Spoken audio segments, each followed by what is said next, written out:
ਮਤ ਜਾਣੋ ਜਗ ਜੀਂਦਾ ਦੂਜੇ ਭਾਏ ਮੁਰਿਆਤ ਜਿਨੀ ਗੁਰਮੁਖ ਨਾਮ ਨਾ ਜੀਤਿਓ ਸੇ ਬੈਨ ਨ ਮਿਲਣੀ ਪਾਸ ਦੁਖ ਰਾਗਾ ਹੋਵਤ ਧਨਾ ਉਤ ਕਲਪਨਾ ਸਾਧ ਹੋਈ ਲੋਕਾਂ ਵਿੱਚੋਂ ਕਾਲਾ ਹੋਆ ਅੰਦਰ ਉਪੇ ਸਾਰ ਮਨੁੱਖਾਂ ਕੋ ਨਾ ਵਿਸਰੇ ਦੁਖ ਗਿਆ ਵਿਸਾਰ ਨਾਨਕ ਗੁਰਮੁਖਾਂ ਨੂੰ ਸੁਖ ਅਗਲਾ ਜਿਨ੍ਹਾਂ ਅੰਤਰ ਨਾਮ ਨਿਵਾਸ। ਵਾਹਿਗੁਰੂ ਜੀ ਕਾ ਖਾਲਸਾ ਵਾਹਿਗੁਰੂ ਜੀ ਕੀ ਫਤਿਹ। ਪਰਮ ਸਤਿਕਾਰਯੋਗ ਸਤਿਗੁਰੂ ਜੀ ਦੀ ਸਾਜੀ ਜਮਾਤੀ ਗੁਰੂ ਖਾਲਸਾ ਸਤਿਗੁਰੂ ਜੀਓ। ਉੱਤਮ ਸਮਾਂ ਸ੍ਰੇਸ਼ਟ ਸਮਾਂ ਮਨੁੱਖਾ ਜੀਵਨ ਦਾ ਵਾਹਿਗੁਰੂ ਦੀ ਬੰਦਗੀ ਵਾਲਾ ਹੈ। ਗੁਰੂ ਦੇ ਦਰਸ਼ਨ ਦਿਦਾਰ ਦਾ ਹੈ, ਬਾਣੀ ਪੜ੍ਹਨ ਵਾਲਾ ਹੈ। ਧੰਨ ਤੋਂ ਵੇਲਾ ਘੜੀ ਧੰਨ ਧੰਨ ਮੂਰਤ ਪਰ ਸਾਰ ਧੰਨ ਤੋਂ ਦਿਨ ਸੰਜੋਗੜਾ ਜਿਸ ਠਾਕੁਰ ਦਰਸਾ ਧੰਨ ਤੋਂ ਵੇਲਾ ਦਰਸ਼ਨ ਕਰਨਾ ਮੋਹਰਿਆਰੀ ਸਤਿਗੁਰ ਕਰਨਾ। ਐਸਾ ਸਮਾਂ ਆਪਾਂ ਨੂੰ ਪ੍ਰਾਪਤ ਹੋ ਰਿਹਾ ਹੈ। ਇਸ ਸਮੇਂ ਤੋਂ ਲਾਭ ਪ੍ਰਾਪਤ ਕਰੀਏ। ਗੁਰਬਾਣੀ ਦੀ ਜੋ ਲੜੀਵਾਰ ਕਥਾ ਇਸ ਪਾਵਨ ਸਥਾਨ ਤੇ ਚੱਲ ਰਹੀ ਹੈ। ਸੋਠ ਰਾਗਨੀ ਦੀ ਗੁਰੂ ਰਾਮਦਾਸ ਮਹਾਰਾਜ ਜੀ ਦੀ ਉਚਾਰਨ ਕੀਤੀ ਹੋਈ ਹੈ।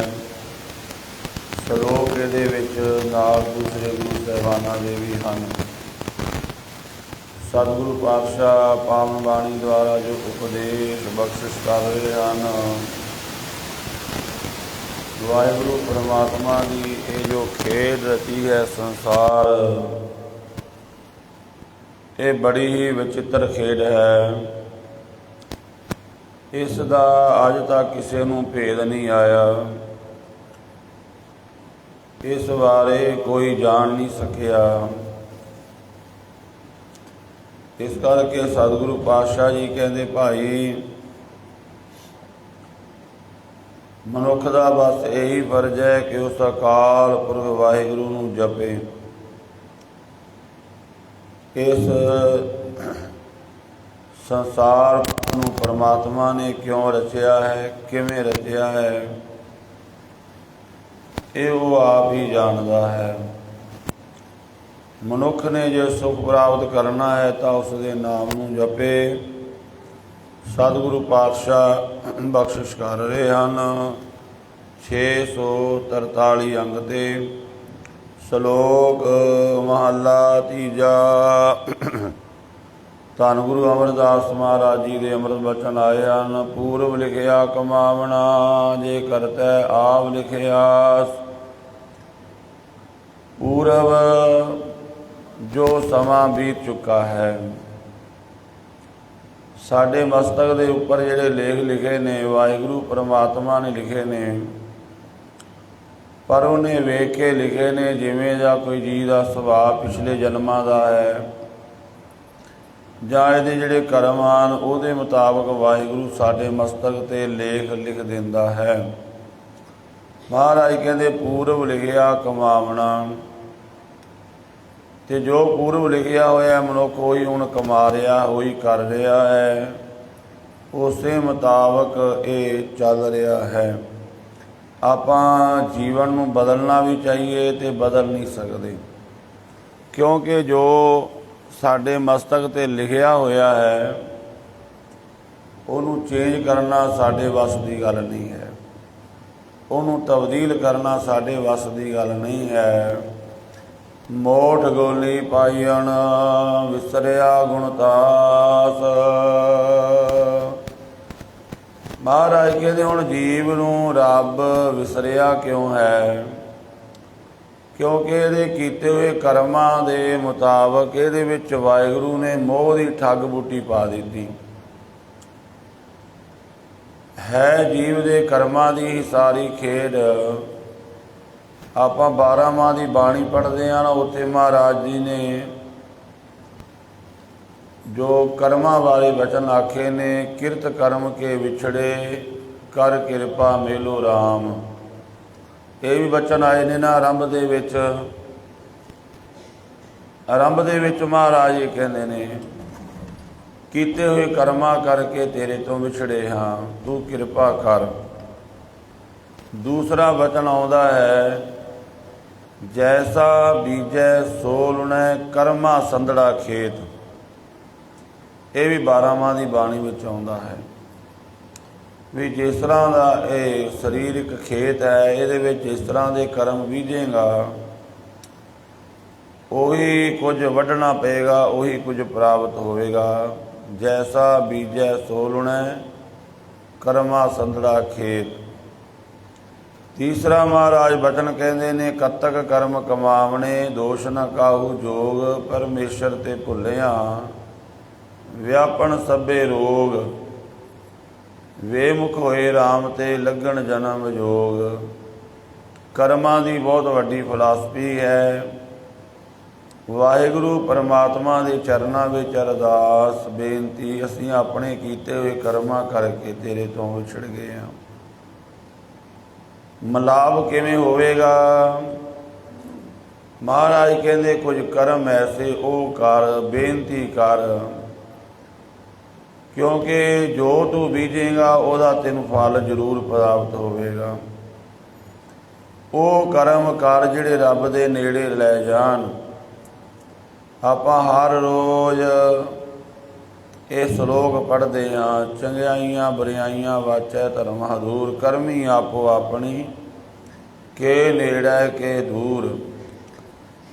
जीव नूं रब क्यों विसरिया? क्योंकि जीव ने कर्म इस तरह के करी गया ते रब तो दूर ही बन गई। ते इहदे विच वाहिगुरू ने इहदे कीते हुए कर्मां दे मुताबक इहदे विच दुनिया का मोह ज़्यादा पा दिता। मत जानो जग जीवदा दूजे भाए मुआस। ते जिहड़ा मनुख ऐसे जीवन वाला है, महाराज कहते उन्होंने मता तुसी जीवदा होया समझो, वो द्वैत भाव दे विच लगन करके मरिया होया है। भाव ਉਹਦੇ जीवन का कोई फायदा नहीं है। जिवें कोई बंदा किसी नाल बिल्कुल वर्तन वर्तान ना रखे, ਉਹਦੇ रिश्तेदार कहते ने छड्डो परां, ਉਹ ਤਾਂ ਸਾਡੇ वास्ते मरिया होया है। क्योंकि साडे वो किसी काम विच सारे नाल वर्तन वर्तान नहीं रखदा। महाराज सच्चे पातशाह कहते जिहड़ा रब की बंदगी नहीं करदा, नाम नहीं जपदा, संसार दे मोह च पिया होया है, उन्हों मरिया होया जानना करो। जिनी गुरमुख नाम ना चेतियो से बैन ना मिलनी पास। जिन्हां ने गुरमुख बन के गुरु द्वारा नाम नहीं चेतिया, वाहिगुरू परमात्मा की बंदगी नहीं की, उन्होंने गुरु दे कोल बैठना नसीब नहीं हुंदा। गुरु दे कोल सचियार सिख बैठे सतगुर पास। कुड़ियार कुड़ियाली जाय रले, सचियार सिख बैठे सतगुर पास। महाराज कहते ऐसे जिहड़े मनुख हन, दुख लागा वो अत घना। पुत कलत ना साथ कोई जास। उन्होंने अत का भारी दुख लग जाता है। ऐसे ऐसे मनुख दुनिया विच पे हैं, बड़े बड़े भयानक दुख रोग, वो चाहते हुए भी उन्हां तो छुटकारा नहीं पा सकते। कई ऐसे भी मनुख ने कहते ये नालों तो मौत ही आ जाए, इन्ना भयानक दुख लगा होया है। पर महाराज कहते वो दुख मिटदा नहीं है। रब तो विछड़ के रब नूं भुला के जीव की ऐसी दुर्दशा हुई ਤੇ ਮਹਾਰਾਜ ਕਹਿੰਦੇ ਜਿਨ੍ਹਾਂ ਰਿਸ਼ਤਿਆਂ ਦੇ ਵਿੱਚ ਇਹ ਖਚਤ ਰਿਹਾ, ਉਹ ਦੋ ਰਿਸ਼ਤੇ ਬੜੇ ਅਹਿਮ ਹਨ, ਪੁੱਤ ਤੇ ਇਸਤਰੀ। ਧੀਆਂ ਪੁੱਤਰ ਤੇ ਪਰਿਵਾਰ। ਦੁੱਖ ਲਾਗਾ ਬੋ ਅਤ ਘਣਾ, ਪੁੱਤ ਕਲਤ ਨਾ ਸਾਥ ਕੋਈ ਜਾਸ। ਇਹਨਾਂ ਵਿੱਚੋਂ ਕੋਈ ਵੀ ਸਾਥ ਨਹੀਂ ਜਾਂਦਾ ਜਿਨ੍ਹਾਂ ਪਿੱਛੇ ਲੱਗ ਕੇ ਇਹਨੇ ਰੱਬ ਦੀ ਬੰਦਗੀ ਨਹੀਂ ਕੀਤੀ, ਨਾਮ ਨਹੀਂ ਜਪਿਆ। ਲੋਕਾਂ ਵਿੱਚ ਮੂੰਹ ਕਾਲਾ ਹੋਆ, ਅੰਦਰ ਉੱਭੇ ਸਾਸ। ਇੱਥੇ ਜਦੋਂ ਲੋਕਾਂ ਦੇ ਵਿੱਚ ਜਦੋਂ ਇਹ ਮਰਿਆ ਤੇ ਲੋਕ ਵੀ ਕਹਿਣ ਲੱਗ ਪਏ, ਭਾਵੇਂ ਇਹਨੇ ਕਿੰਨਾ ਵੀ ਸੰਸਾਰ ਦਾ ਕਾਰੋਬਾਰ ਕੀਤਾ, ਪਰ ਲੋਕਾਂ ਨੇ ਵੀ ਕੋਈ ਸਤਿਕਾਰ ਨਹੀਂ ਦਿੱਤਾ। ਲੋਕ ਵੀ ਆਪਾਂ ਵੇਖਦੇ ਹਾਂ ਮੂੰਹ ਜੋੜ ਕੇ ਗੱਲਾਂ ਕਰਦੇ ਨੇ, ਇਹ ਕਿਹੜਾ ਕੋਈ ਸਤਸੰਗ ਕਰਦਾ ਸੀ, ਇਹ ਕਿਹੜਾ ਕੋਈ ਨਾਮ ਜਪਦਾ ਸੀ। ਪਰਿਵਾਰ ਦੇ ਮੂੰਹ ਵਿੱਚ ਹੀ ਖਚਤ ਰਿਹਾ। ਇੱਥੇ ਵੀ ਮਹਾਰਾਜ ਕਹਿੰਦੇ ਮੂੰਹ ਕਾਲਾ ਹੋਇਆ, ਭਾਵ ਇਹਦੀ ਬਦਨਾਮੀ ਹੋਈ। ਮੂੰਹ ਕਾਲਾ ਹੋਣ ਤੋਂ ਭਾਵ ਹੈ ਬਦਨਾਮੀ ਹੋਣੀ। ਨਾ ਕੋਈ ਸਤਸੰਗ, ਨਾ ਕੋਈ ਸੇਵਾ ਭਾਵ, ਨਾ ਕੋਈ ਬੰਦਗੀ। ਤਾਂ ਮਹਾਰਾਜ ਕਹਿੰਦੇ ਅੰਦਰ ਉੱਭੇ ਸਾਸ, ਅਤੇ ਬੜੇ ਲੰਮੇ ਹੌਕੇ ਲੈ ਲੈ ਕੇ ਇਹ ਜੀਵ ਮਰਿਆ। ਮਨ ਮੁਖਾਂ ਨੂੰ ਕੋ ਨਾ ਵਿਸਈ, ਚੁੱਕ ਗਿਆ ਵੇ ਸਾਸ। ਮਨ ਮੁਖਾਂ ਉੱਤੇ ਭਾਈ ਕੋਈ ਵੀ ਵਿਸਦਾ ਨਹੀਂ, ਵਿਸ਼ਵਾਸ ਨਹੀਂ ਕਰਦਾ, ਭਾਵੇਂ ਇਹ ਦੁਨੀਆ ਦੇ ਲੋਕ ਵੀ ਹਨ। ਆਪਾਂ ਵੇਖਦੇ ਹਾਂ ਜਿਹੜੇ ਗੁਰਮੁਖ ਨੇ ਉਹਨਾਂ ਦੀ ਇੱਥੇ ਵੀ ਸ਼ੋਭਾ ਹੈ, ਅੱਗੇ ਵੀ ਸ਼ੋਭਾ ਹੈ। ਮਨਮੁਖ ਦੀ, ਮਾੜੇ ਬੰਦੇ ਦੀ ਇੱਥੇ ਵੀ ਦੁਰਗਤੀ ਹੈ, ਇੱਥੇ ਵੀ ਬਦਨਾਮੀ ਹੈ, ਔਰ ਅੱਗੇ ਵੀ ਮਹਾਰਾਜ ਕਹਿੰਦੇ ਉਹਦਾ ਇਹੀ ਹਾਲ ਹੁੰਦਾ ਹੈ। ਸਤਿਗੁਰੂ ਪਾਤਸ਼ਾਹ ਪ੍ਰਮਾਣ ਕਰਦੇ ਨੇ, ਨਾਨਕ ਗੁਰਮੁਖਾਂ ਨੂੰ ਸੁਖ ਅਗਲਾ, ਜਿਨ੍ਹਾਂ ਅੰਤਰ ਨਾਮ ਨਿਵਾਸ।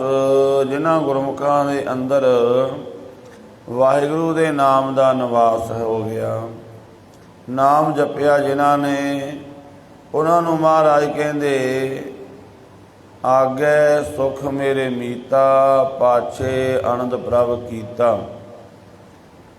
ਅੱਗੇ ਵੀ ਸੁੱਖ ਹੈ, ਪਿੱਛੇ ਦਾ ਭਾਵ ਇਹ ਜਿਹੜਾ ਸਾਡਾ ਜੀਵਨ ਹੈ।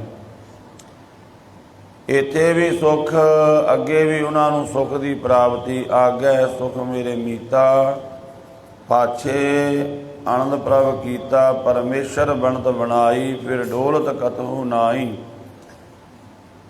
ਨਾਨਕ ਗੁਰਮੁਖਾਂ ਨੂੰ ਸੁਖ ਅਗਲਾ, ਅਗਲਾ ਮੈਨੇ ਬਹੁਤ ਬਹੁਤ ਜ਼ਿਆਦਾ ਸੁਖ ਪ੍ਰਾਪਤ ਹੁੰਦਾ ਹੈ। ਜਿਨ੍ਹਾਂ ਅੰਤਰ ਨਾਮ ਨਿਵਾਸ, ਜਿਨ੍ਹਾਂ ਦੇ ਅੰਦਰ ਵਾਹਿਗੁਰੂ ਦੇ ਨਾਮ ਦਾ ਨਿਵਾਸ ਹੋ ਗਿਆ ਹੈ।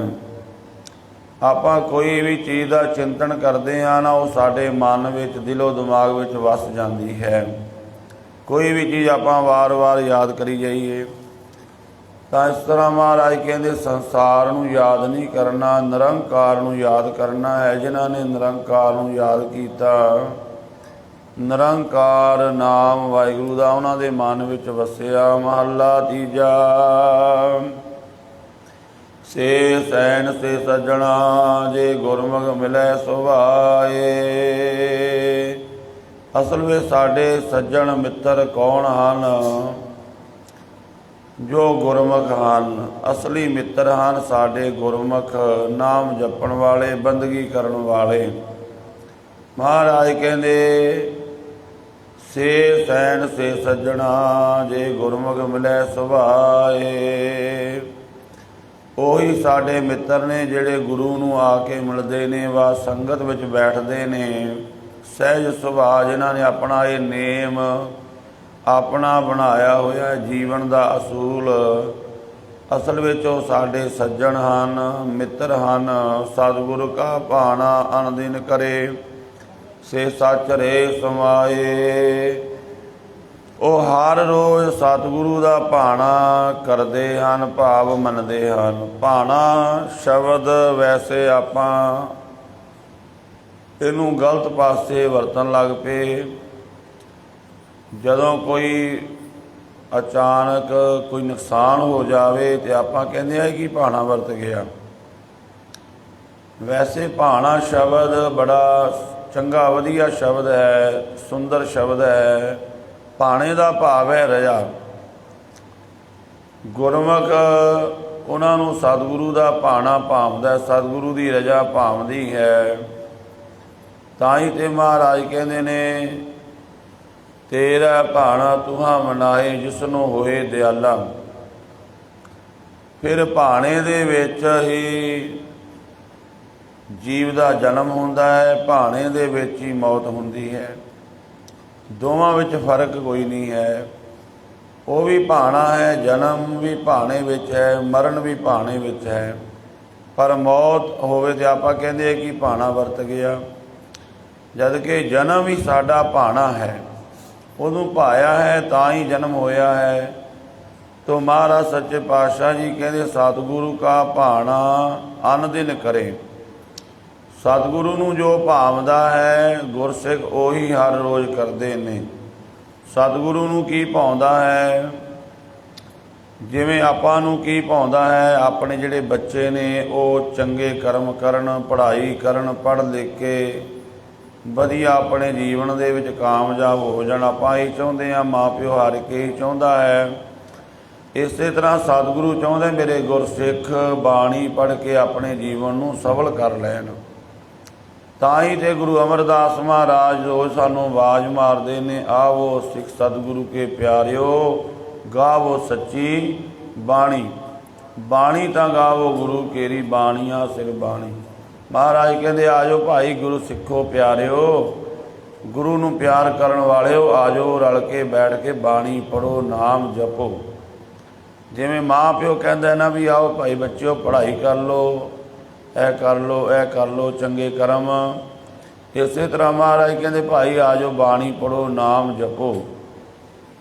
तो पातशाह ये भी बचन आदे ने, आवो संत प्यारिओ अकथ की करें कहानी, करें कहानी अकथ केरी कित द्वारै पाईए। सतगुरु का भाना अन दिन करे से सच रहे समाए। वो फिर सच विच समा जाते ने। जिन्हों ने सतगुरु के भाणे विच चले, भाव रजा विच चले, नाम जपिया, वो एक दिन सच विच समा जाते ने, रब दे विच लीन हो जाते ने। दूजे भाए लगे सज्जण ना आखिए, जे अवमान करे बेकार। वो सज्जण नहीं आन, मित्र नहीं आन, जेड़े रब नूं छड्ड के, गुरु नूं छड्ड के दूजे भाव विच लगे ने।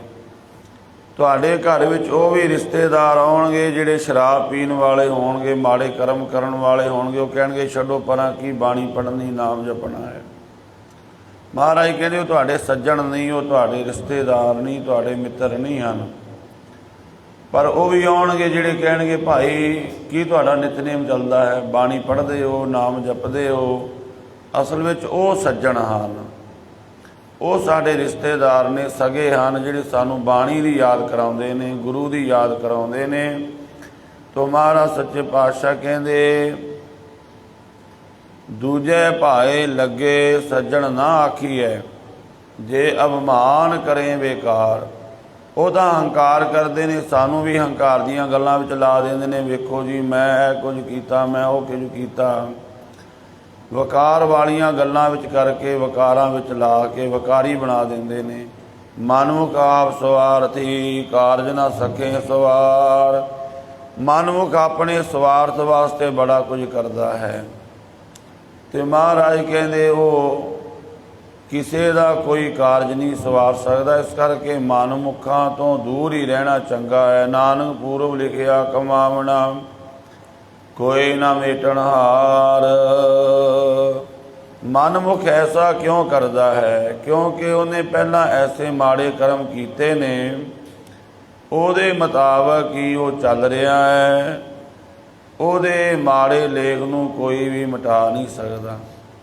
ਕੋਈ ਦੁਨੀਆ ਦੀ ਹਸਤੀ ਉਹਨੂੰ ਮਿਟਾ ਨਹੀਂ ਸਕਦੀ। ਉਹਦੇ ਮਾੜੇ ਕਰਮਾਂ ਨੂੰ ਕੇਵਲ ਗੁਰੂ ਮਿਟਾ ਸਕਦਾ ਹੈ, ਗੁਰੂ ਦੀ ਸੰਗਤ ਮਿਟਾ ਸਕਦੀ ਹੈ। ਉੱਥੇ ਉਹ ਆਉਂਦਾ ਨਹੀਂ, ਕਿਉਂਕਿ ਕਰਮਾਂ ਦੀ ਗਤੀ ਐਸੀ ਹੈ, ਕਰਮ ਖਿੱਚ ਕੇ ਲੈ ਜਾਂਦੇ ਨੇ। ਇਹਨੂੰ ਸੰਗਤ ਵਿੱਚ ਆਉਣ ਨਹੀਂ ਦਿੰਦੇ, ਗੁਰੂ ਦੇ ਨੇੜੇ ਆਉਣ ਨਹੀਂ ਦਿੰਦੇ। ਇਸ ਤਰ੍ਹਾਂ ਦਾ ਮਨੁੱਖ ਆਪਣਾ ਸੁਭਾਅ ਬਣਾ ਲੈਂਦਾ ਨਾ। ਕਈ ਵਾਰ ਆਪਾਂ ਵੇਖਦੇ ਹਾਂ ਹੁਣ ਗੁਰਦੁਆਰਿਆਂ ਦੇ ਵਿੱਚ ਨਾਮ ਕਰਕੇ ਕੁਰਸੀਆਂ ਲੱਗ ਗਈਆਂ ਨੇ। ਜੇ ਆਪਾਂ ਅੱਜ ਤੋਂ 30-40 ਸਾਲ ਪਿੱਛੇ ਜਾਈਏ, ਸੰਗਤਾਂ ਬਜ਼ੁਰਗ ਤਾਂ ਉਦੋਂ ਵੀ ਹੁੰਦੇ ਸਨ ਸਾਡੇ, ਉਹ ਆ ਕੇ ਵੀ ਥੱਲੇ ਬੈਠਦੇ ਸੀ। ਪਰ ਚਲੋ ਕਿਸੇ ਨੂੰ ਕੋਈ ਪ੍ਰੋਬਲਮ ਹੋਵੇ ਤੇ ਬਹਿ ਜਾਵੇ, ਜਿਹਨੂੰ ਆਪਾਂ ਵੇਖਦੇ ਹਾਂ ਜਵਾਨ ਬੰਦੇ ਵੀ ਨਾ ਕੁਰਸੀਆਂ ਲਾ ਕੇ ਬਹਿ ਜਾਂਦੇ ਨੇ ਦਰਬਾਰ ਦੇ ਵਿੱਚ, ਕਿਉਂਕਿ ਸੁਭਾਅ ਇਸ ਤਰ੍ਹਾਂ ਦਾ ਬਣਾ ਲਿਆ, ਥੱਲੇ ਬੈਠਣ ਦਾ ਸੁਭਾਅ ਰਿਹਾ ਹੀ ਨਹੀਂ ਹੈ। ਸਕੂਲਾਂ ਵਿੱਚ ਬੱਚੇ ਪੜ੍ਹਦੇ ਸੀ ਨਾ, ਪਹਿਲਾਂ ਆਪਾਂ ਟਾਟ ਵਿਛਦੇ ਹੁੰਦੇ ਸੀ, ਹੁਣ ਸਕੂਲਾਂ ਵਿੱਚ ਵੀ ਬੈਂਚ ਲਾ ਦਿੱਤੇ ਗਏ। ਉਹ ਸੁਭਾਅ ਇਸ ਤਰ੍ਹਾਂ ਦਾ ਬਣ ਗਿਆ, ਥੱਲੇ ਬੈਠਣ ਨੂੰ ਦਿਲ ਹੀ ਨਹੀਂ ਕਰਦਾ। ਮਾੜਾ ਸੁਭਾਅ ਬਣ ਗਿਆ ਨਾ, ਜਿਹੜਾ ਦੇਖੋ ਕੁਰਸੀਆਂ ਪਹਿਲਾਂ ਵੀ ਸਨ, ਐਸੀ ਗੱਲ ਨਹੀਂ। ਜਿੰਨੇ ਵੀ ਸਾਡੇ ਰਿਸ਼ੀ ਮੁਨੀ ਅਵਤਾਰ ਪੈਗੰਬਰ ਆਏ, ਉਹਨਾਂ ਨੇ ਧਰਤੀ 'ਤੇ ਬੈਠਣ ਦਾ ਕਿਉਂ ਸਾਨੂੰ ਕਾਰਨ ਦੱਸਿਆ। ਤਾਂ ਕਾਰਨ ਹੈ, ਧਰਤੀ 'ਤੇ ਬੈਠਣ ਦਾ ਇੱਕ ਕਾਰਨ ਹੈ ਬਹੁਤ ਵੱਡਾ। ਸਾਨੂੰ ਐਵੇਂ ਨਹੀਂ ਕਹਿਤਾ ਵੀ ਸੰਗਤ ਵਿੱਚ ਥੱਲੇ ਬੈਠੋ, ਇਹਦੇ ਵਿੱਚ ਬਹੁਤ ਕਈ ਕਾਰਨ ਹਨ, ਜਿਸ ਕਰਕੇ ਜਦੋਂ ਅਸੀਂ ਧਰਤੀ 'ਤੇ ਬੈਠਦੇ ਹਾਂ ਨਾ, ਤਾਂ ਸਾਨੂੰ ਜਿਹੜੀ ਧਰਤੀ ਦੀ ਸ਼ਕਤੀ ਐਨਰਜੀ ਉਹ ਪ੍ਰਾਪਤ ਹੁੰਦੀ ਹੈ। ਉਹਦੇ ਨਾਲ ਸਾਨੂੰ ਬੈਠਣ ਦੇ ਨਾਲ ਬਹੁਤ ਵੱਡੀ ਊਰਜਾ ਮਿਲਦੀ ਹੈ ਧਰਤੀ ਦੇ ਵਿੱਚੋਂ, ਕਿਉਂਕਿ ਸਾਰਾ ਕੁਝ ਕਿੱਥੋਂ ਆ ਰਿਹਾ ਹੈ, ਧਰਤੀ ਵਿੱਚੋਂ ਆ ਰਿਹਾ। ਆਪਾਂ ਜਿੰਨੇ ਪਦਾਰਥ ਛਕਦੇ ਹਾਂ, ਫਲ ਫਰੂਟ, ਜਿੰਨਾ ਕੁਝ ਵੀ ਆਪਾਂ ਭੋਗਦੇ ਹਾਂ, ਕਿੱਥੋਂ ਆ ਰਿਹਾ, ਸਾਰਾ ਧਰਤੀ ਵਿੱਚੋਂ ਹੀ ਆ ਰਿਹਾ। ਧਰਤੀ ਵਿੱਚ ਐਸੀ ਸ਼ਕਤੀ ਹੈ, ਐਸੀ ਗ੍ਰੈਵਿਟੀ ਹੈ, ਤਾਂ ਉਹ ਇਸੇ ਕਰਕੇ ਸਾਡੇ ਹੋਰ ਵੀ ਕਈ ਕਾਰਨ ਇਹਦੇ ਨਾਲ ਹਉਮੈ ਵੀ ਨਹੀਂ ਆਉਂਦੀ। ਜਦੋਂ ਬੰਦਾ ਉੱਚਾ ਬੈਠਾ ਹੁੰਦਾ ਹਉਮੈ ਆਉਂਦੀ ਹੈ। ਜਦੋਂ ਨੀਵੀਂ ਥਾਂ 'ਤੇ ਬੈਠਾ ਹੋਵੇ, ਨੀਵਾਂ ਬੈਠਾ ਹੋਵੇ, ਤਾਂ ਦੇਖੋ ਜਦੋਂ ਆਪਾਂ ਬੈਠੇ ਹੁੰਦੇ ਹਾਂ ਉਦੋਂ ਆਪਾਂ ਨੂੰ ਹੰਕਾਰ ਨਹੀਂ ਆਵੇ ਕਦੇ। ਵੇਖੋ ਇਹਨਾਂ ਹਉਮੈ ਨਹੀਂ ਹੁੰਦੀ। ਜਦੋਂ ਬੰਦਾ ਖੜਾ ਹੁੰਦਾ ਨਾ, ਉਦੋਂ ਹਉਮੈ ਦੀ ਗੱਲਾਂ ਕਰਦਾ ਬਾਤੀਆਂ। ਬਾਤਾਂ ਇਹ ਨੋਟ ਕਰਨਾ ਕਦੇ ਵੀ, ਜਦੋਂ ਬੰਦਾ ਹਉਮੈ 'ਚ ਹੋਵੇ ਤੇ ਖੜਾ ਹੁੰਦਾ ਹੈ। ਥੱਲੇ ਬੈਠਾ ਬੰਦਾ ਇੰਨੀ ਹਉਮੈ ਨਹੀਂ ਕਰੇਗਾ, ਹਉਮੈ ਵਾਲੀਆਂ ਗੱਲਾਂ ਵੀ ਐਸੀਆਂ ਨਹੀਂ ਕਰੇਗਾ। ਤੋ ਇਸ ਤਰ੍ਹਾਂ ਹੋਰ ਵੀ ਬਹੁਤ ਸਾਰੇ ਕਾਰਨ ਹਨ, ਪਰ ਉਹ ਸੁਭਾਅ ਬਣਾ ਲਿਆ ਨਾ ਵੀ ਬੈਂਚਾਂ 'ਤੇ ਬੈਠਣਾ। ਬੱਚੇ ਹੁਣ ਜਿਹੜੇ ਬੈਂਚਾਂ ਬੈਠਣ ਲੱਗ ਪਏ, ਉਹ ਜਿਵੇਂ ਸਮਾਂ ਫਿਰ ਉਹ ਜਿੱਥੇ ਵੀ ਜਾਵੇਗਾ ਕੁਰਸੀ ਭਾਲੇਗਾ ਬੈਠਣ ਵਾਸਤੇ। ਤੋ ਇਸੇ ਤਰ੍ਹਾਂ ਜਦੋਂ ਆਪਾਂ ਚੰਗਾ ਸੁਭਾਅ ਬਣਾਵਾਂਗੇ ਤਾਂ ਚੰਗਾ ਬਣ ਜਾਏਗਾ। ਬਾਣੀ ਪੜ੍ਹਾਂਗੇ, ਸੇਵਾ ਕਰਨ ਲੱਗ ਜਾਵਾਂਗੇ, ਅਤੇ ਮਾੜੇ ਗੱਲਾਂ ਕਰਾਂਗੇ ਅਤੇ ਮਾੜੇ ਪਾਸੇ ਬੰਦੇ ਦਾ ਉਹ ਸੁਭਾਅ ਬਣ ਜਾਂਦਾ ਹੈ। ਉਹ ਸੁਭਾਅ ਅਸੀਂ ਜਿੱਥੇ ਵੀ ਜਾਵਾਂਗੇ ਨਾਲ ਹੀ ਰਹੇਗਾ। ਹੁਣ ਜਿਹੜੇ ਬੰਦੇ ਦਾ ਕੁਰਸੀ 'ਤੇ ਬੈਠਣ ਦਾ ਸੁਭਾਅ, ਉਹਨੇ ਗੁਰਦੁਆਰੇ ਵੀ ਆ ਕੇ ਕੁਰਸੀ ਮੰਗਣੀ ਹੈ। ਸੁਭਾਅ ਬਣ ਗਿਆ ਨਾ। ਇਸੇ ਤਰ੍ਹਾਂ ਜਿਹੜਾ ਬੰਦਾ ਵਕਾਰਾਂ ਵਿੱਚ ਰਹਿੰਦਾ ਹੈ, ਉਹ ਕਿਤੇ ਧਾਰਮਿਕ ਸਥਾਨ 'ਤੇ ਵੀ ਜਾਵੇ, ਉੱਥੇ ਵੀ ਜਾ ਕੇ ਉਹਨੇ ਕਮੀਆਂ ਵੇਖਣੀਆਂ ਨੇ, ਕਿਉਂ ਸੁਭਾਅ ਵਿੱਚ ਆਈ ਹੋਈ ਚੀਜ਼ ਹੈ। ਉੱਥੇ ਵੀ ਜਾ ਕੇ ਉਹਨੇ ਵੇਖਣਾ ਵੀ ਇੱਥੇ ਕਮੀ ਕੀ ਹੈ, ਉਹਨੇ ਦੋਸ਼ ਲੱਭਣੇ ਨੇ। ਤੋ ਮਹਾਰਾਜ ਸੱਚੇ ਪਾਤਸ਼ਾਹ ਜੀ ਫਰਮਾਨ ਕਰਦੇ ਨੇ, ਦੂਜੇ ਭਾਏ ਲੱਗੇ ਸੱਜਣ ਨਾ ਆਖੀਐ, ਜੇ ਅਭਿਮਾਨ ਕਰੇ ਵੇਕਾਰ, ਮਨ ਮੁਖਾਪ ਸਵਾਰਥੀ, ਕਾਰਜ ਨਾ ਸਕੈ ਸਵਾਰ। ਨਾਨਕ ਪੂਰਬ ਲਿਖਿਆ ਕਮਾਵਣਾ, ਕੋਏ ਨਾ ਮੇਟਣ ਹਾਰ। ਇਹ ਉਹਦਾ ਪੂਰਬ ਦਾ ਕਮਾਇਆ ਹੋਇਆ ਹੈ, ਇਹਨੂੰ ਮੇਟਣਾ ਬੜਾ ਔਖਾ ਗੱਲ ਹੈ। ਸੁਭਾਅ ਜਿਹੜਾ ਬਣ ਗਿਆ ਉਹਨੂੰ ਮਿਟਾਉਣਾ ਬੜਾ ਔਖਾ ਗੱਲ ਹੈ। ਪੌੜੀ ਤੁਧ ਆਪੇ ਜਗਤ ਉਪਾਏ, ਕਹਿ ਆਪ ਖੇਲ ਰਚਾਇਆ। ਹੇ ਵਾਹਿਗੁਰੂ, ਤੂੰ ਆਪ ਹੀ ਇਹ ਸਾਰਾ ਸੰਸਾਰ ਪੈਦਾ ਕੀਤਾ। ਗੁਰਮੁਖ ਮਨਮੁਖਾਂ ਵੱਲ ਵੇਖ ਕੇ ਗਲਾਨੀ ਨਹੀਂ ਕਰਦੇ ਵੀ ਇਹ ਬੰਦਾ ਇਸ ਤਰ੍ਹਾਂ ਦੇ ਜੀਵਨ ਵਾਲਾ ਕਿਉਂ ਹੈ। ਉਹ ਕਹਿੰਦੇ ਵਾਹਿਗੁਰੂ, ਤੂੰ ਆਪ ਹੀ ਇਹ ਸੰਸਾਰ ਪੈਦਾ ਕਰਕੇ ਸਾਰਾ ਖੇਲ ਰਚਾਇਆ ਹੈ। ਤ੍ਰੈ ਗੁਣ ਆਪ ਸਿਰਜਿਆ, ਮਾਇਆ ਮੋਹ ਵਧਾਇਆ। ਰਜੋ ਗੁਣ, ਤਮੋ ਗੁਣ, ਸਤੋ ਗੁਣ, ਇਹ 3 ਗੁਣ ਪੈਦਾ ਕੀਤੇ। ਸਾਡੇ ਸਰੀਰ ਦੀ 3 ਤਰ੍ਹਾਂ ਦੀ ਅਵਸਥਾ ਹੈ, ਬਾਲ, ਜਵਾਨੀ ਔਰ ਬਿਰਧ ਫੁੰਨ। ਜਿਹੜਾ ਸਾਡਾ ਬਚਪਨ ਹੈ ਉਹ ਸਾਡਾ ਸਤੋ ਗੁਣ ਹੈ। ਜਿਹੜੀ ਸਾਡੀ ਜਵਾਨੀ ਹੈ ਇਹ ਤਮੋ ਗੁਣ ਹੈ। ਜਿਹੜਾ ਸਾਡਾ ਬਜ਼ੁਰਗਪੁਣਾ ਹੈ ਇਹ ਰਜੋ ਗੁਣ ਹੈ। ਸਾਡੇ 3 ਤਰ੍ਹਾਂ ਦਾ ਸਰੀਰ ਦਾ ਜੀਵਨ, 3 ਤਰ੍ਹਾਂ ਦੀ ਉਹ ਬਿਰਤੀ ਹੈ। ਰਜੋ ਗੁਣ, ਤਮੋ ਗੁਣ, ਸਤੋ ਗੁਣ ਕੀ ਹੈ। तो महाराज सच्चे पातशाह कहते तिन्ना गुणा भी संसार भरमिया, क्योंकि भावें कोई बजुर्ग है, भावें कोई बच्चा है ते जां कोई जवान है, गुरु की मत तो बिना अपने जीवन नूं सफला नहीं कर सकता। बिरध नूं भी भटकिया होया देखा जा सकता है, बच्चे भी अक्सर भटक जाते हैं, जिहड़ा कोई मर्जी उन्होंने थोड़ा जिहा लालच दे के कोई कतल कर दिंदा, कोई चुक लै जाता है, जवान बंदा भी भटक जाता है। तो महाराज कहते वाहिगुरु ने आप ही ये सारा संसार पैदा करके तीन तरह की बिरती बना के, रजोगुण, तमोगुण, सतोगुण, यदी बहुत लंबी व्याख्या है। माया का मोह विच पा के महाराज ने माया का मोह वधा दिता, विच होमै लेखा मंगी है फिर आवै जाया। ते जीव जो होमै दे विच है फिर ये तो लेखा मंगिया जाता, क्योंकि सारे कर्म जदों होमै विच करेगा, रब नूं याद नहीं करता, तो उन्हां कर्मां दा लेखा मंगिया जाता है। उहदे मुताबक ही होमै ही साडी जम्मण मरण का मूल कारण है। होमै विच जग उपजै पुरखा, होमै विच मर जाया। महाराज कहते जिन्हां हर आप कृपा करे से गुर समझाया। जिन्हां ने अपने जीवन में शुभ कर्म रखे, उन्हां दे उपर वाहिगुरू की कृपा हो गई, बख्शिश हो गई। जिन्हां हर आप कृपा करे से गुर समझाया। जिन्हां ते वाहिगुरू की कृपा होई, वो गुरु कोल आके बैठ गए। गुरु ने उन्होंने समझा दिता सारा जीवन का खेल, ये जीवन नूं किवें सफल करना है, जीवन नूं किवें जितना है। बलिहारी गुरे अपने सदा सदा घुमाया। अपने गुरु तो सदा सदा बलिहार जाइए, कुर्बान जाइए, जिन्हां ने सानू ये जीवन नूं जीवन का तरीका वल समझा दिता, जीवन नूं सफल करन दी विधि दस दिती। अपने गुरु तो सदके जाइए, जिन्हां ने साडे ते बख्शिश करके सानू नाम नाल जोड़ दिता। सतगुरु की अगाध बोध बाणी दीआं विचारां करदिआं होईआं भुल्लां दी खिमा जी।